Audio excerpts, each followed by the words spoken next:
Hai, Assalamualaikum. Bersama saya Muhammad Juzairi. Hari ini saya akan berkongsikan kepada anda semua satu lagi kisah seram yang sangat-sangat menarik. Tiba-tiba bilik itu kosong dan tiada orang. Seorang pekerja yang diganggu di salah sebuah hotel yang terkemuka, iaitu di Genting Highland.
ولا يحيطون بشيء من علمه إلا بما شاء وسع كرسيه السماوات والأرض ولا يؤوده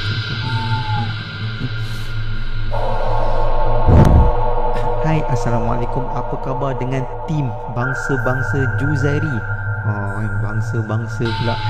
Okay. So, seperti biasa saya akan bagi tahu bahawa saya buat video ini bukan pada pukul 12.30 malam, bukan pada pukul 1 pagi, bukan pukul 2 pagi, tapi pada pukul saya tak nak sebut lah kan pukul berapa kan. Sebab yalah, saja saya buat pukul ni sebab saya nak ambil feel dia macam mana. Okey, sebelum saya ceritakan episod kali ini, untuk anda semua yang first time ataupun yang dah bertime-time, jangan lupa sama-sama support saya dengan tekan butang subscribe button di bawah. Dan insyaAllah saya yakin dan percaya dengan butang subscribe yang percuma itu dapat naikkan semangat saya untuk bercerita kepada anda semua. Okey, jadi tanpa buang masa, kita akan kembali kepada tajuk kita yang utama, iaitu pekerja di Hotel Genting Highland diganggu makhluk misteri.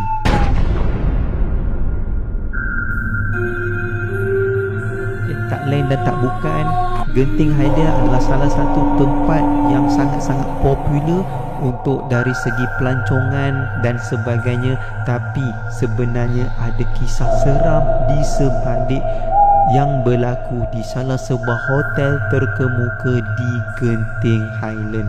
Dan kisah ini berlaku kepada salah seorang pekerja Genting Highland yang bernama Hadi. Okey, H-A-D-I lah, Hadi. Hadi ni adalah salah seorang pekerja yang dia ditanggungjawab sebagai room service lah, ataupun kalau orang panggil hantar barang pergi bilik, hantar makanan, tu minta towel lebih, minta tilam lebih dan sebagainya. So Hadi adalah pada bahagian itulah. Dan Hadi pada ketika itu, Hadi ditakdirkan untuk bekerja pada shift malam.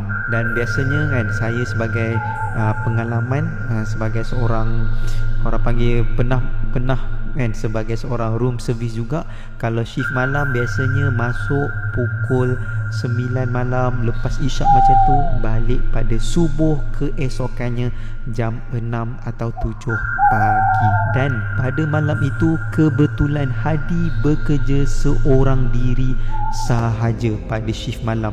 Sebenarnya itu adalah normal lah, sebab pada shift tengah malam, kalau ikutkan logik, mana ada customer yang order yang akan call tengah-tengah malam, betul tak? Biasanya kalau waktu dinner pun dalam pukul 7 hingga pukul 9 sahaja. Dan kebetulan pula supervisor kepada Hadi mengambil cuti sakit. So dia kurang sihat lah. So Hadi bekerja seorang diri sahaja pada malam itu. Hadi sebenarnya pekerja yang mendapat anugerah pekerja cemerlang selama 3 tahun berturut-turut. Dan masa tu Hadi pun berdiri di luar balkoni kan, dekat tingkat 4 dekat office dia sambil melihat taman tema Genting Highland kan. Seperti mana anda tahu, Genting Highland ada taman tema dia, ada outdoor theme park, ada indoor theme park. So sambil malam tu dia sambil tengok lah kan, theme park Genting Highland. Dan sambil tu dia pun sambil melihat lah beberapa pekerja-pekerja yang sedang sibuk bekerja di theme park tersebut, di taman tema tersebut. Bunyi telefon call banyak kali kan, kring. Itu membuatkan Hadi merasa tidak sedap hati. Jadi Hadi pun dengan penuh sabar ambil handphone, jawab handphone dengan tidak sedap hati lah. Sebab apa ni kan, call tengah malam ni ada call. So Hadi pun tanpa buang masa jawab call macam biasa. Dia letak je dekat telinga, tiba-tiba dia rasa sangat-sangat pelik. Sebab apa? Sebab bila dia cakap hello tak ada orang menyahut. Dia cuma mendengar suara menangis yang sangat perlahan. Suara seorang perempuan menangis sangat perlahan-lahan. Sangat perlahan. So dekat situ buat dia rasa sangat-sangat tidak senang hati. Dan Hadi pun sangat pelik lah. Dan standard lah, operator punya handphone tu dia ada tulis nombor bilik kan, nombor bilik yang buat panggilan.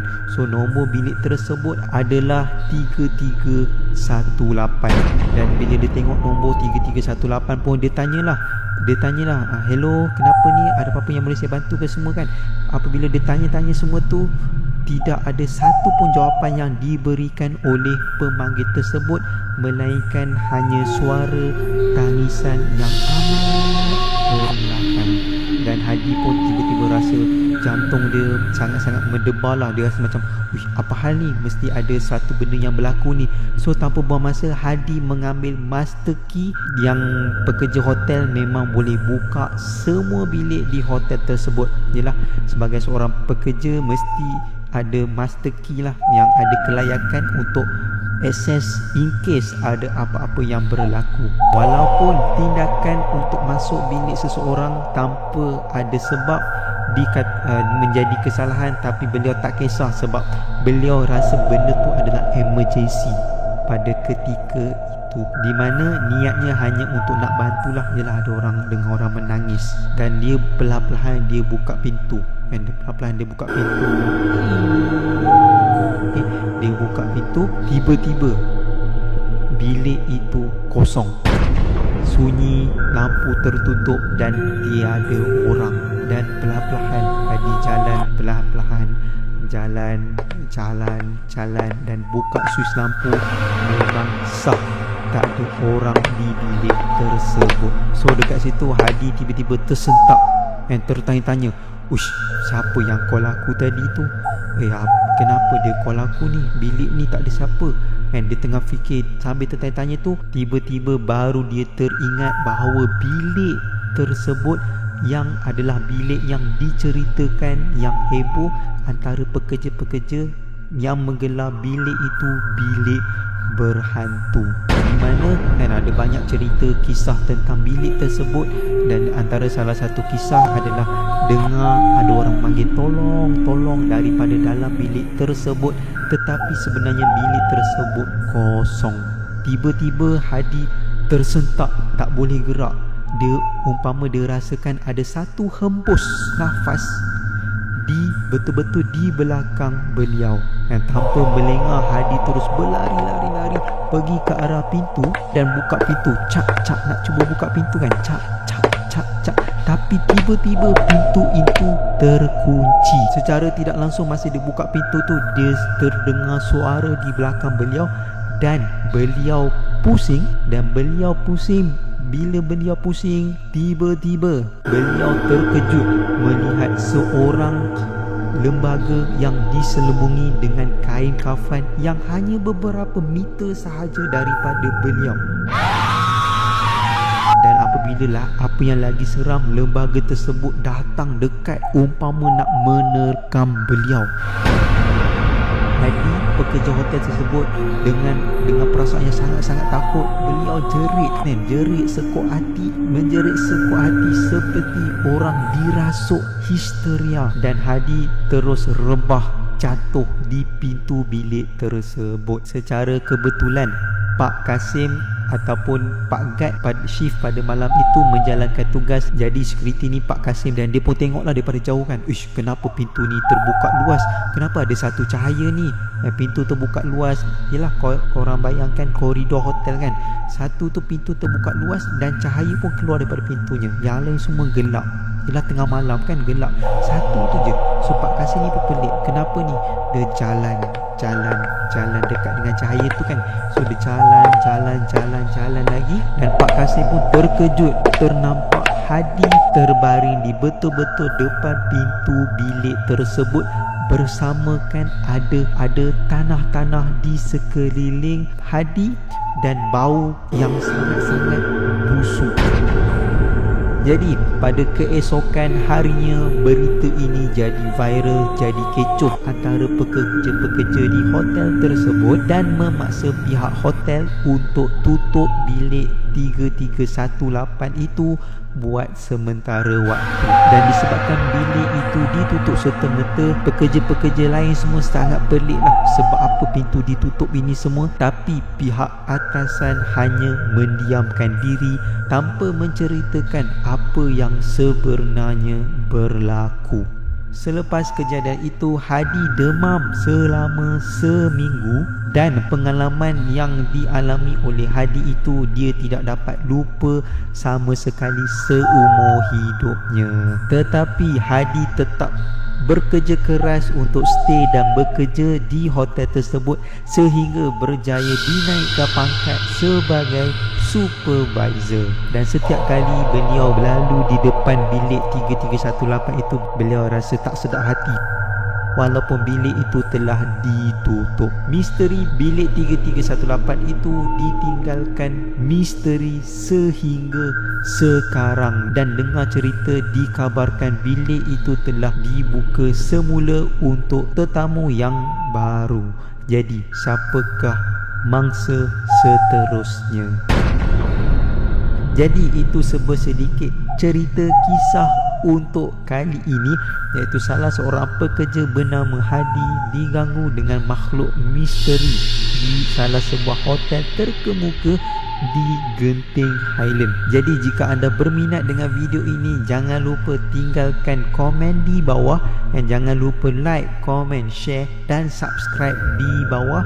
Kalau anda ada cerita menarik yang berlaku pada diri anda ataupun kawan-kawan anda, ataupun anda dengar cerita, anda boleh kongsi di ruangan komen di bawah, ataupun anda boleh emailkan kepada saya di description. InsyaAllah saya akan berkongsi cerita anda di dalam video YouTube saya. Jadi itu saja daripada saya. Terima kasih banyak. Kita jumpa di next episode. Assalamualaikum warahmatullahi wabarakatuh. Salam sejahtera, salam kejayaan. Bye bye.